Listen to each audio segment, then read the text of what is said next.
¿vale? Por ese artículo 53, por H o por B, si de una manera o de la otra, se acaba preguntando, ¿vale? Con distintas formas de preguntar, pero se acaba haciendo, ¿vale? Y entonces, ahí recordemos rápidamente y abreviando, teníamos 4 garantías, ¿vale? 2 en el párrafo primero y otras 2 en el párrafo segundo del artículo 53. Las 2 del párrafo primero eran que esos derechos, esos artículos se aplicaban directamente por el hecho de que están ahí y obligan a los poderes públicos a cumplirlos, que es la aplicación directa. Y la otra garantía es que solamente se puede desarrollar mediante una norma que sea una ley los derechos que están ahí que dice ahí el párrafo primero. Entonces, que es la garantía legislativa, solo desarrollo por ley. No vale otra norma. Esas dos, aplicación directa y garantía legislativa, las tienen esas dos garantías todos los derechos que están en los artículos del capítulo segundo. Y entonces ya no vuelvo a decir que os tenéis que saber cuáles son todos los derechos del capítulo segundo. Vale. Vale.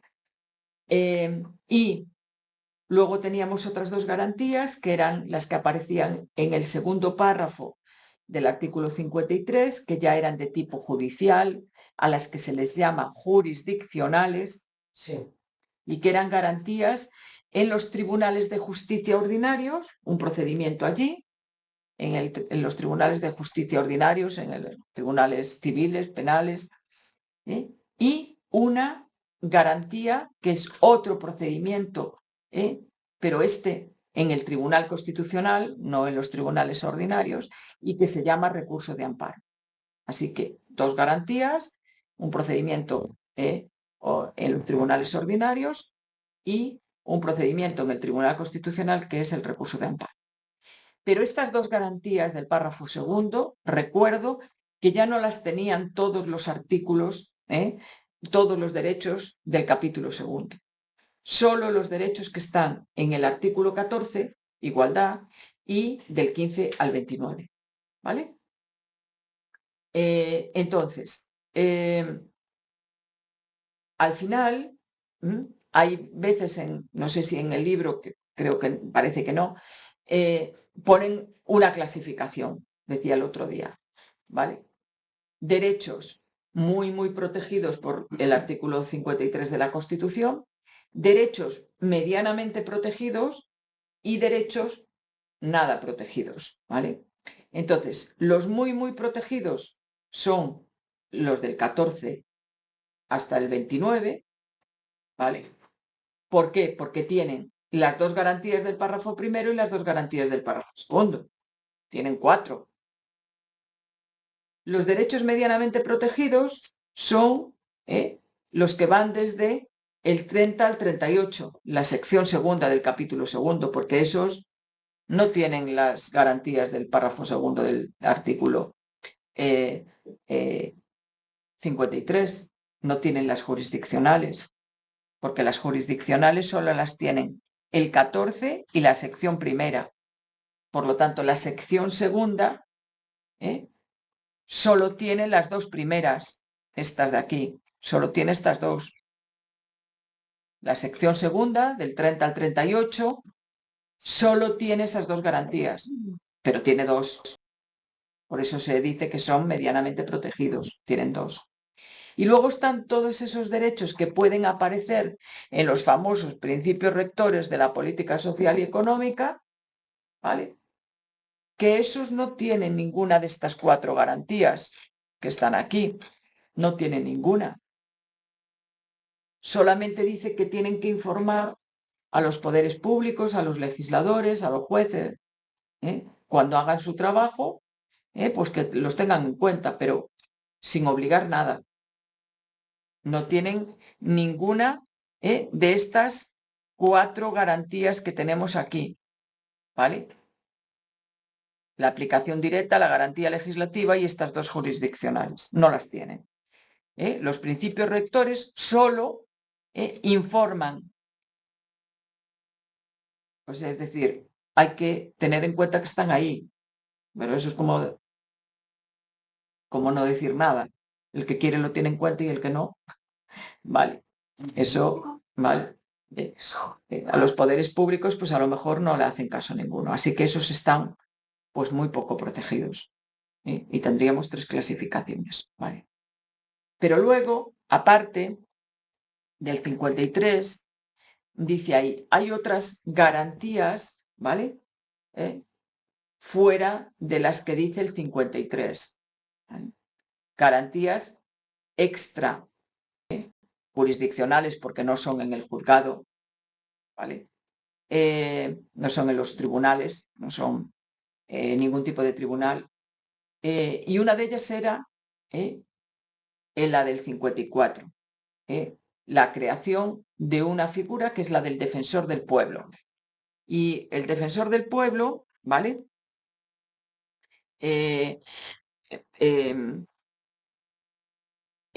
Lo viene establecida en el artículo 54 de la Constitución. ¿Vale?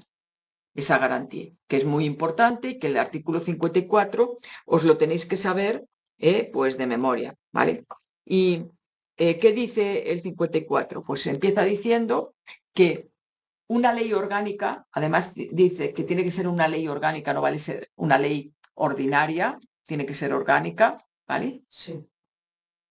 Pues es la que tiene que regular esta figura, ¿vale? Del defensor del pueblo. Y que el defensor del pueblo le llama alto comisionado de las Cortes Generales. Un alto comisionado es una persona que tiene una misión concreta, a la que está su trabajo destinado a cumplir esa misión. Eso es un alto comisionado. Vale. Entonces, ¿está puesta la pantalla? Sí. Es que como no veo nada. Vale. Entonces, el defensor del pueblo es una institución que está catalogada así como alto comisionado de las Cortes Generales. No del Congreso o del Senado solo, no, de las Cortes, de las 2 cámaras, ¿vale? Y esa persona está, esa institución está para defender, ¿vale? Para defender los derechos de este título primero que estamos estudiando. Está para defender los derechos de este título. Y para esto, para defender los derechos de este título, le da permiso aquí ya la propia Constitución para que supervise toda la actividad de la Administración. ¿Vale? Y puede, pues, presentarse en las dependencias de una administración y pedir ver un expediente o ver aquello, para precisamente controlar que se cumple todo. Y además, dice ahí a continuación, le da cuenta de lo que hace, de su trabajo y de toda esa supervisión que hace de la administración y del trabajo de la administración, le da cuenta a las Cortes Generales. A las Cortes, no tampoco al Congreso o al Senado, a las Cortes. Vale. Bueno, entonces, esta es otra garantía, por lo tanto, la figura del defensor del pueblo. Pero aparte, establece otras 2 garantías más. Yo no sé dónde tenía. Aquí. Otras 2 garantías más, que está una puesta en el artículo 104 de la Constitución, que son las fuerzas y cuerpos de seguridad del Estado. Y dice, pues las fuerzas y cuerpos de seguridad, la Policía Nacional, tal, dice, ¿están para qué? 1, para proteger el libre ejercicio de los derechos y las libertades, proteger el libre ejercicio, que podamos nosotros todos libremente ejercer todos estos derechos que vimos estos días atrás, y están para garantizar la seguridad de los ciudadanos, para garantizar la seguridad de su ciudadano. Pero dice, está para proteger el ejercicio de estos derechos. Por lo tanto, también son una garantía, ¿vale? Segundo, ¿vale? Y tercera garantía que aparecen ahí, ¿vale? es la del Ministerio Fiscal, otra figura, ¿vale? Otra institución que se regula en el 124 y ya veis que, bueno, si vais asimilando 54, 104, 124, le ponéis un 4 y más o menos, ¿vale? Y el 124, ¿vale? Habla de, ya está ya dentro del título del Poder Judicial y todo esto, que habla de jueces, magistrados y demás, pues habla del Ministerio Fiscal y dice que es una institución que está para garantizar los derechos y las libertades de los ciudadanos, derechos y libertades de los ciudadanos. La policía para proteger el libre ejercicio de los derechos y las libertades. El Ministerio Fiscal para garantizar estos derechos y libertades. Vale, y entonces tenemos otras pues, 3 garantías, ¿vale? Que están ahí a lo largo de la Constitución, en otros apartados, ¿vale? Bien, ahí. ¿Y qué más? ¿Qué pudiera explicaros más? Dejar clara una cosa, por si acaso el otro día no lo aclarásemos bien, ¿vale? Que es en el párrafo primero del artículo 53, que siempre me lo pregunta todo el mundo después, ahí quedamos en que había una garantía legislativa, que era que si había que desarrollar los artículos, los derechos que vienen en la Constitución, en el capítulo 2, solo se podía hacer por una ley, ¿no? Quedamos. No dice que sea ley orgánica ni que sea ley ordinaria, por una ley. No vale un reglamento, no vale otra norma, como un real decreto, como diferente. Tiene que ser una ley que es como más importante, ¿no? Vale. Y dice, esa ley, lo digo con mis palabras, no sé si lo dije el otro día, esa ley tiene que respetar el contenido esencial del derecho que viene aquí en la Constitución. Si aquí tenemos un derecho de reunión en el artículo 21, que dice 4 cosas, cuando puede haber una reunión, para qué, cuáles son ilegales, cuáles son, están prohibidas, etcétera, pues la ley que se haga para desarrollar el derecho de reunión tiene que respetar como mínimo lo que dice aquí el artículo 21. ¿Vale? ¿Y qué sucede si no se respeta por esa ley que desarrolle el artículo, no se respeta el contenido esencial del derecho que pone la Constitución? ¿Vale? Pues entonces se puede controlar la constitucionalidad de esa ley,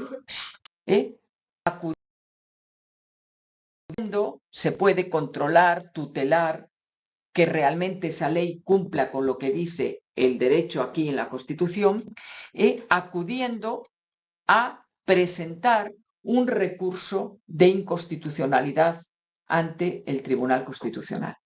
Solo que en vez de decirlo así, lo ha puesto diciendo, se puede acudir a lo dispuesto en el artículo 161.1, letra A. ¿Vale? ¿Qué es eso? Pues es ir a presentar un recurso de inconstitucionalidad, que no lo podemos presentar cualquiera de nosotros, que conste. El recurso de inconstitucionalidad solo lo puede presentar el presidente del gobierno, 50 diputados, 50 senadores, el defensor del pueblo. Hay un listado de quién lo puede presentar, pero no cualquiera de nosotros que digamos, hoy me parece que esa ley no cumple con lo que dice la Constitución.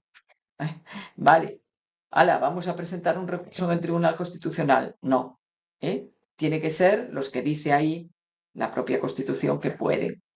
Pero esos que dice ahí que se lo permite, pueden presentar el recurso para controlar que realmente esa ley no sea inconstitucional, no incumpla el contenido esencial del derecho. ¿Vale? Y esto es para explicar que viene por ahí, por el medio del libro, ¿vale? Y luego lo de, otra vez con esto, lo de ley ordinaria y ley orgánica. Vuelvo a repetir, Aquí el artículo 53 solo pide que la norma que desarrolle los derechos que están en el capítulo segundo, pues del 14 al 38, la norma que desarrolle esos derechos sea una ley. Y dice ley. Entonces, basta con que sea una ley. Lo que ocurre es que luego el artículo 81 de la Constitución, ¿vale? El artículo 81 dice que si se quiere hacer una ley para desarrollar los derechos fundamentales y las libertades públicas, esa ley tiene que ser orgánica. ¿Vale? ¿Y cuáles son los derechos fundamentales y las libertades públicas? A ver, espero que todo el mundo me lo conteste ya bien, porque esto ya... ¿Cuáles son los derechos fundamentales y las libertades? Del 15 al 29. Del 15 al 29, la sección primera. El 14 está ahí, antes, pero no está en donde se llama derechos fundamentales y libertades públicas, que son que es la sección primera del capítulo segundo, ¿vale? Entonces, pues para desarrollar la sección primera, los derechos de la sección primera, tiene que ser una ley orgánica. Entonces, ¿vale? La ley para desarrollar esos, del 15 al 29, tiene que ser orgánica. Y la otra será una ley ordinaria. Y quedamos en que la diferencia entre una y otra, las dos obligan lo mismo. No es que sea más importante una que la otra, por favor. Las dos son leyes y son a cumplir y obligan lo mismo una que la otra, solo que se aprueban de manera diferente. ¿Vale? Y cuando es ley orgánica, el Congreso tiene que aprobarla por una mayoría absoluta. No basta una mayoría simple, que es una mayoría un poco más exigente. No es lo mismo pedir mayoría simple, que la mayoría que estamos aquí diga que sí, a que se pida mayoría absoluta, que es la mitad más uno por lo menos. ¿Vale? Entonces, pues esa es la diferencia. Y la otra diferencia es que solo pueden ser leyes orgánicas las que dice aquí este artículo 81. Las demás no tienen por qué ser leyes orgánicas. Solo son leyes orgánicas las que desarrollan los derechos fundamentales y las libertades públicas, 1, las que aprueban los estatutos de autonomía, 2, la que regula el régimen electoral general para las votaciones que tenemos cuando tenemos que ir a votar, el régimen electoral, 3, y dice, y serán leyes orgánicas las demás previstas en la Constitución. Por ejemplo, acabamos de ver una. Defensor del pueblo. Una ley orgánica regulará la figura del defensor del pueblo, la institución. Ahí pide que sea una ley orgánica. Pues tendrá que ser la que regule el defensor del pueblo, tendrá que ser una ley orgánica. Entonces es esas 4 cosas, ¿vale? Los derechos y los demás son leyes ordinarias que, por lo tanto, se aprueban con mayoría simple en el Congreso y mayoría simple en el Senado. Pero todas son leyes y todas obligan lo mismo, ¿vale? Entonces, el artículo 53 decía que para desarrollar los derechos del capítulo segundo tiene que ser por una ley y ya está, ¿vale? Pues ley, no otra norma. Y después el 81 dice, y si son los derechos fundamentales y las libertades públicas, esa ley tiene que ser orgánica. Y ya está, ¿vale? No sé si más o menos así entendí. Vale, y a ver qué me decíais por aquí. ¿Vosotros? No. 15 al 29. El 14 no. Vale, sí, el 14 no. Exacto. El 14 no. Y luego os preguntaréis, cuando demos igualdad, ¿y qué pasó con el 14? Porque la ley de igualdad es una ley orgánica. Pues porque le dio a estos señores el punto de hacerla como orgánica. Y hubo muchas críticas y a muchos comentarios de gente que es estudioso de la Constitución que decía que no tenía por qué haber sido una ley orgánica, porque el artículo 81 solo pedía ley orgánica para derechos fundamentales y libertades públicas, nada más, ¿vale? Entonces, ¿qué hicieron? Metieron al final una disposición diciendo, bueno, de esta ley solo es orgánico esto, lo demás no, ¿vale? Pero en el fondo la ley se llama ley orgánica, ¿vale? Y no tendría por qué ser porque no era necesario, ¿vale? Y sin embargo pues lo quisieron hacer así, ¿vale? Después, ¿qué más? Matizado lo de la ley orgánica, matizado lo del recurso de inconstitucionalidad, pues más o menos yo creo que, y recordando que los del capítulo 3, los principios rectores no están nada protegidos, no nada de nada, ¿vale? Pues ¿hemos visto la suspensión? No, porque no sé por qué la trae al revés, al principio, al derecho, ¿vale? Ahí nos vamos al artículo 55. Entonces, vale.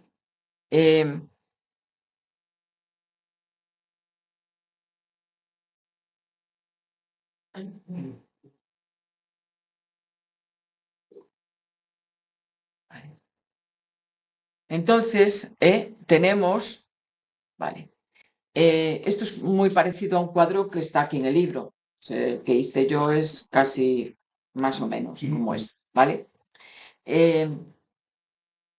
La suspensión es el último capítulo. No os olvidéis de estudiar todos los capítulos, ¿vale? El quinto habla de cuándo se podrían suspender los derechos que hemos visto. ¿Cuáles y cuándo se pueden suspender? Y entonces el artículo 55, ¿vale? El artículo 55 dice que los derechos reconocidos en estos artículos que tenéis aquí, que os tenéis que saber de memoria porque no queda otra, ¿vale? Pues esos se pueden suspender. Los demás no,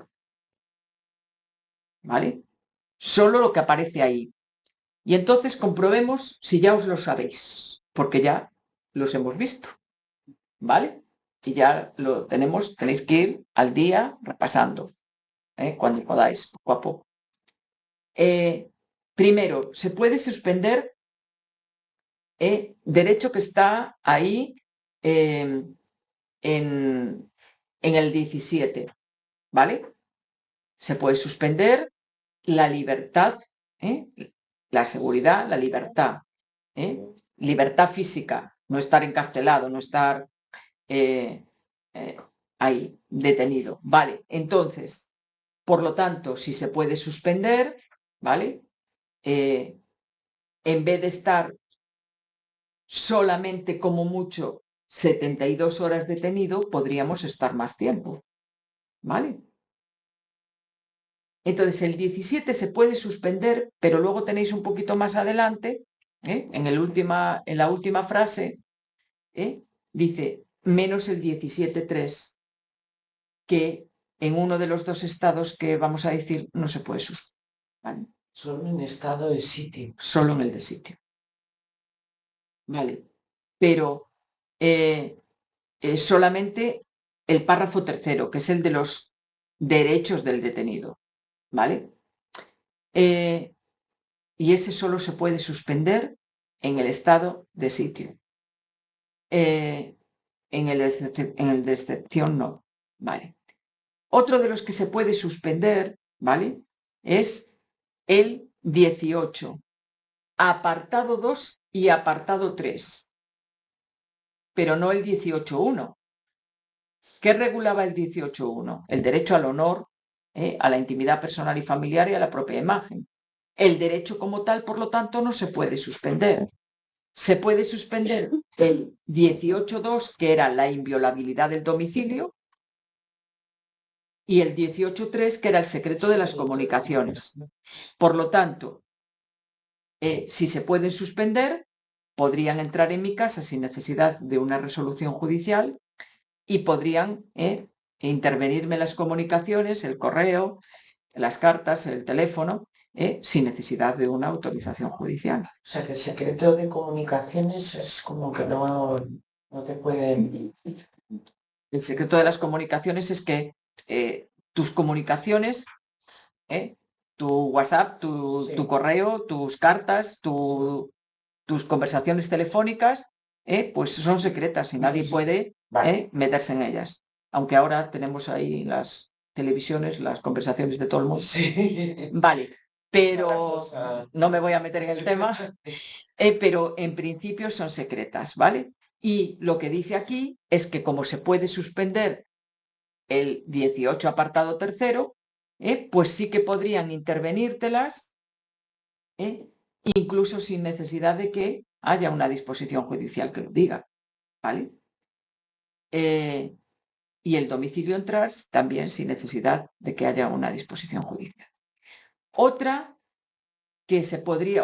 derecho que se podría suspender es el del 19, que regulaba el 19, Libertad de circulación. Vale. Que otro que se puede suspender, ¿vale? Es el 20, pero del 20 no todo, solo algunas cosas. Y entonces, del apartado primero del 20, solo las letras A y D. Es decir, la primera, que es esa letra A, que viene a ser la ley de expresión, libertad de expresión, pues por cualquier medio, tal cual, ¿vale? Sí. Y la D, la de la comunicación, derecho a comunicación, a obtener información veraz, ¿vale? Por cualquier medio de comunicación, a recibir y a obtener información veraz. Vale. Esos dos se pueden suspender, pero los que están en el medio, la B y la C, no. La libertad de creación, de que yo escriba un libro, de que yo pinto un cuadro, de que yo hago un informe como me da la gana, ¿vale? Eso no, la libertad de creación artística, literaria, científica y tal, esa no se puede suspender nunca. Y la C, que está en el medio, que tampoco se puede suspender, que es la libertad de cátedra. O sea, la libertad de que yo imparta los conocimientos conforme a mis opiniones y mis ideas. Esa tampoco se puede suspender, ¿vale? Solo del párrafo primero, la letra A y la letra D, que son esas. Y luego, porque en el libro pone I5. Y el párrafo 5 también se puede suspender. El párrafo 5 era el secuestro de las publicaciones, ¿vale? Y entonces recordad que para el secuestro de las publicaciones, para poder secuestrarlas, retirarlas del mercado, ¿vale? Solo podía ser por una resolución judicial también. Y ahora, pues si se puede suspender, pues ya no se podría secuestrar sin necesidad de una resolución de un juez. Entonces, esto es lo que se puede decir. Retiramos un periódico, determinado ejemplar de algo, ¿vale? De un libro, vale. Y sin necesidad de que haya una resolución de un juez, que se puede suspender. Bien. Y nos queda 20. 21. El derecho de reunión y manifestación, que también se puede suspender. Y después, el 28.2, que es el derecho de huelga, y el 37.2, que es el derecho a adoptar medidas de conflicto colectivo. Así que no vale el derecho del 28.1, ¿vale? Porque todos tenemos derecho a la libre sindicación y no nos lo pueden quitar, no nos pueden suspender. Ni tampoco el 37.1, que es el derecho a la negociación colectiva, que tampoco entra aquí. Se pueden suspender los que pone ahí, ¿vale? Solo que el artículo 55 lo dice con número y tenemos que saber a qué derechos corresponde. ¿Me explico? ¿Y conflicto colectivo a qué se refiere? Como Conflicto colectivo es otro método para presionar trabajadores y empresarios, como puede ser un paro o un cierre patronal. Algo que no sea la huelga, ¿vale? Vale. La huelga ya está en el 28 regulada y aquí mencionada. Y aquí es otras medidas, como puede ser eso, cierre del patrón, cierre patronal o un paro de los trabajadores, en vez de ser una huelga, un paro de una hora en el metro, pues mañana por la mañana. Vale. Vale. Esas otras medidas para presionar. Medidas que incluyen, yo que sé, propaganda, carteles de propaganda en determinadas publicaciones o pues diciendo queremos esto, reivindicamos aquello. O sea, otro tipo de medidas para presionarse unos a otros, ¿vale? Y conseguir lo que quieren, ¿vale? Entonces, esas también se pueden suspender, las del 37.2. Todas esas se pueden suspender, ¿en qué casos? Pues en los estados excepcionales, raros, estos, que es el de excepción y el de sitio. ¿Vale? Hay 3 estados: alarma, excepción y sitio. Y en el de alarma no se suspende nada. Solo la mención que hace aquí el artículo es en los estados de excepción y de sitio. Y el de alarma no lo menciona, ¿vale? Entonces, lo único que matiza después es que del 17, del derecho del artículo 17, el apartado tercero solo se puede suspender en el estado de sitio, ¿vale? En el de excepción, no. Con lo cual, esto, que lo tenéis por ahí, aquí, ¿vale? Está aquí. Bueno, en la última columna, que es que al marcar me marco todo. Vale. En esta última, ¿vale? Que es como la del libro, solo que yo repetí. Esto de aquí es lo mismo que esto de aquí, arriba. Solo que yo lo puse 2 veces, o sea, lo puse en los 2 sitios. Vale. Me parece que en el libro lo junta todo en un cuadro y solo pone unos. Y yo lo repetí y lo puse las 2 veces, ¿vale? Pero en el fondo es lo mismo, quitando el párrafo tercero del artículo 17, que en el estado de excepción no se puede suspender y en el estado de sitio sí se puede suspender, ¿vale? ¿Vale? Más o menos lo vais entendiendo, sí. Sí, más o menos. A ver, luego, como aquí se habla de los estados y esto está en el artículo 116 de la Constitución, pues entonces, al final, no solo se da el 55, y en los libros, normalmente, siempre metemos lo que se dice sobre estos estados. No vaya a ser que, claro, pregunten un estado. Por eso de que en este se puede suspender, en este no, y nos pregunten algo. Y eso es el artículo 116 de la Constitución, ¿vale? Y entonces en esas páginas del libro, pues os explican un poquito de cada uno que viene en el 116.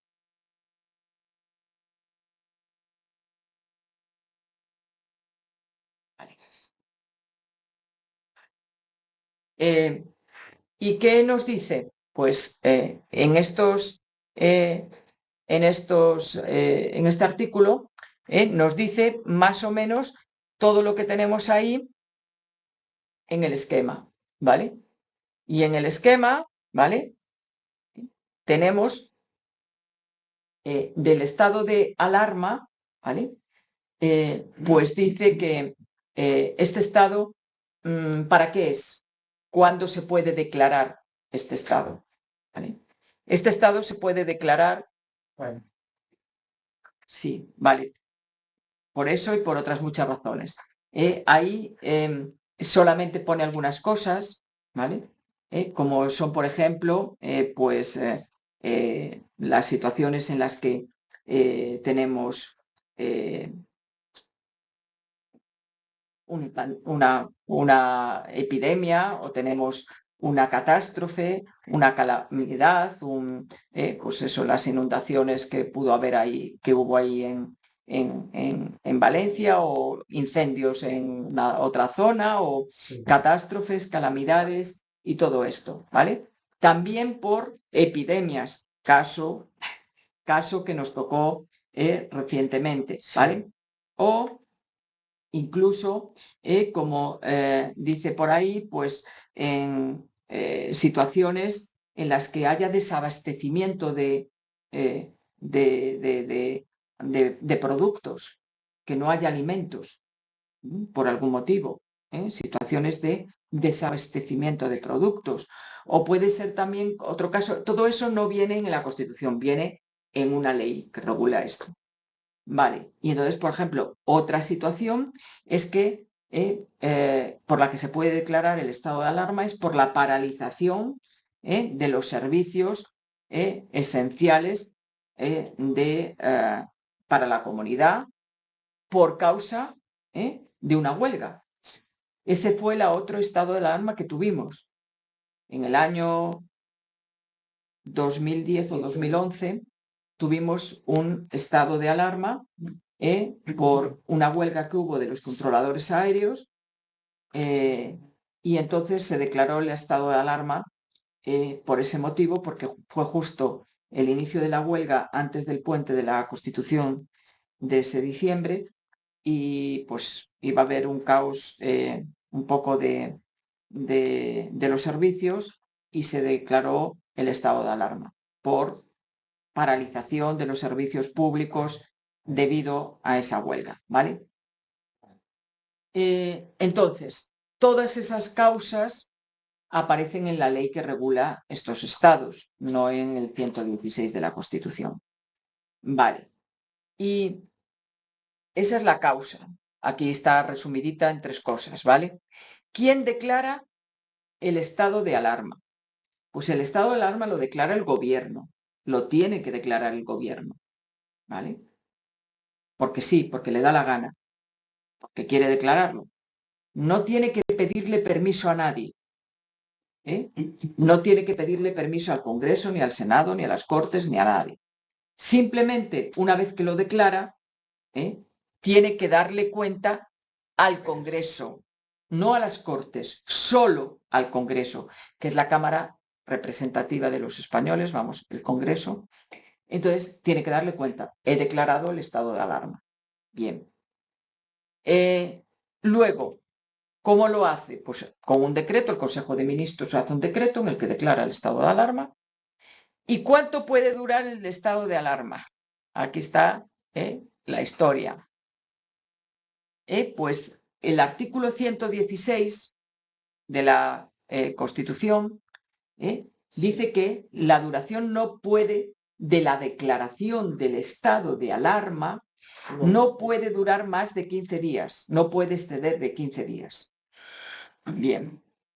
Y dice ahí, aunque, dice la 116, puede ser prorrogado ese estado de alarma, hacerle una prórroga, pero para la prórroga ya tiene que contar con la autorización del Congreso. ¿Vale?